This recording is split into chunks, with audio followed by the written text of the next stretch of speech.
Director Roman Polanski is born in the year 1933, August the 18th. He experienced a lot of things led up to now. The source of his dark theme comes from the past of enduring through the Holocaust, which led up to staying with Polish families. To avoid being caught and sent back, he enters the Polish National Film Academy. He produced his first feature film, Knife in Water, back in 1962. The film got Best Foreign Film Award back then. After many other films, 1974, Polanski directed a film starring Jack Nicholson in Chinatown. In 1977, Polanski drugged and raped a 13-year-old girl at Jack Nicholson's house.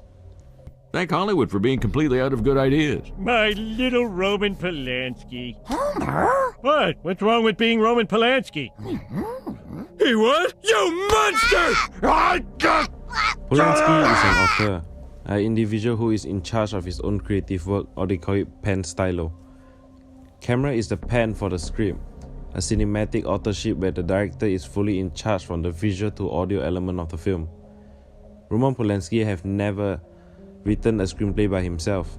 There is always a collaborator or a co-writer with him. One of his most known collaborators is Gerard Butch.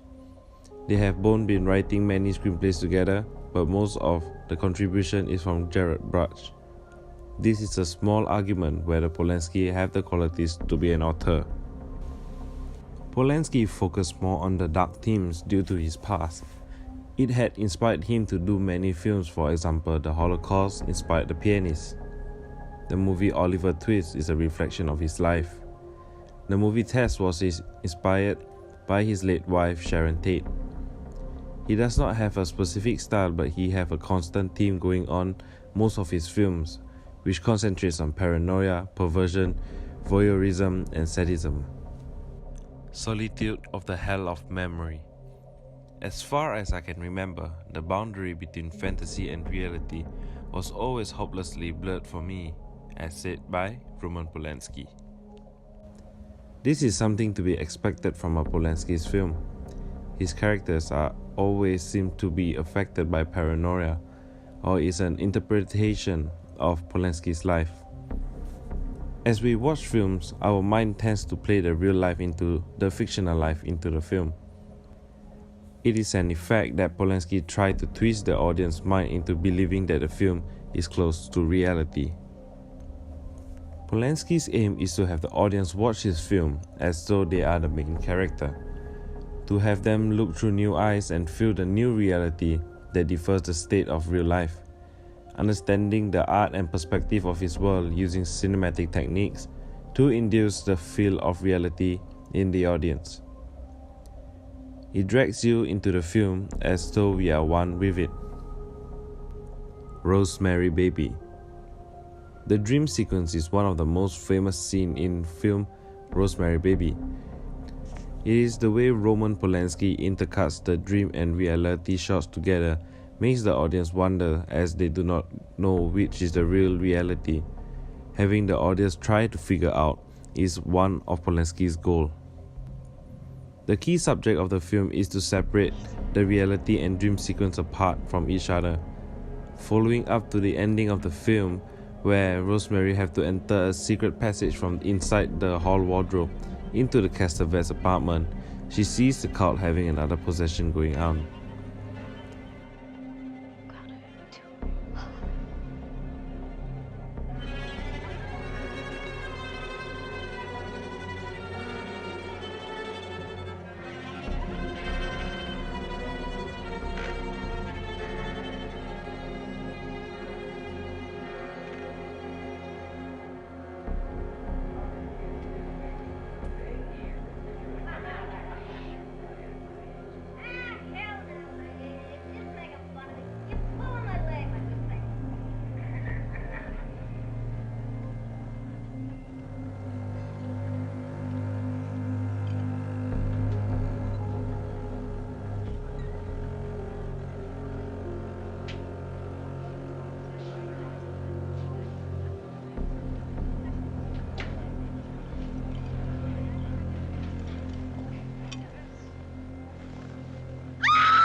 Rosemary, Go back to bed. You know you're not supposed to be up and around. Is the mother?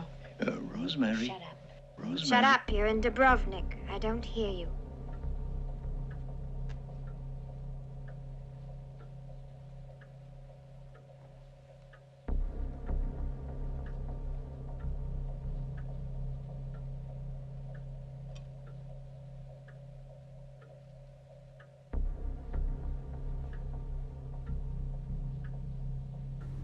The short reverse shot shows us what is happening in the scene. The rotating POV shot of the crowd from the eyes of Rosemary reveals what she is feeling inside. The shot where Rosemary walks towards her child and the short reverse shot showing her expression reveals to the audience what she feels about the child.